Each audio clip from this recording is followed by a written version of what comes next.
com funcionário, MEI com funcionário, ME e EPP, que não tem exposição a risco, precisa fazer o LTCAT? Vamos lá, Ana Paula. Nós temos lá o artigo 284 da EN 128, parágrafo 3º, tá?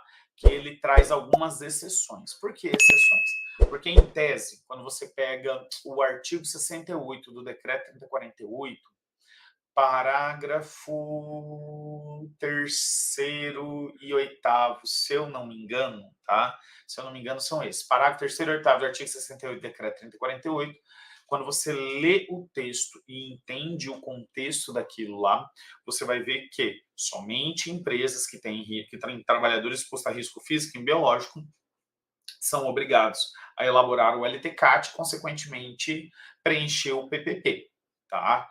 Quando você lê esses parágrafos do decreto 3048, é esse entendimento. Quando você lê o caput do artigo 284, também da IN 128, aí ele traz com mais clareza ainda esse entendimento, que somente se o trabalhador estiver exposto a risco físico e biológico, o LTCAT é aplicável e o PPP também. Tá? O que isso nos diz? Que empresas que possuem trabalhadores que não têm exposição a risco físico, químico e biológico não precisam do PPP e do LTCAT. Só que o parágrafo 1º do artigo 284 da IN 128, ele fala que a partir do momento que entrar o PPP eletrônico, que são os eventos de excesso de tenue social, todas as empresas que têm no mínimo um funcionário são obrigadas a fazer o envio para o e-social. Lógico que, gente, tudo isso aqui eu estou traduzindo com as minhas palavras, tá? Você vai ler lá, o entendimento do texto é esse que eu estou passando, tá? Mas lógico que eu estou falando com as minhas palavras aqui. Então, o que acontece? O parágrafo 1º fala que a partir do momento que entrar os eventos de excesso de tenue social, todos os funcionários, todas as empresas que têm no mínimo um funcionário têm que enviar, mesmo tendo risco ou não. Tem que enviar os eventos, principalmente o 2240, que traz a maior parte das informações do PPP do trabalhador. Então, com isso em mente, que o próprio decreto e a própria IN 128 fala que empresas que não têm trabalhadores expostos a risco físico e biológico, né, em tese não precisariam preencher o PPP, porém, tem que enviar os eventos de assistência social. Como o 2240 ele tem que ser enviado com base em um laudo, o parágrafo 3º do artigo 284 da IN 128 trouxe uma condição especial, que para comprovar a ausência de risco físico, químico, biológico, eu tenho 3 opções. Se for MEI, ME ou EPP, tá? Desculpa, se for MEI, tá? Microempreendedor individual, eu vou usar as fichas MEIs como base para comprovar a ausência de risco. E só tem uma ficha MEI que comprova a ausência de risco, que é a ficha MEI número 39.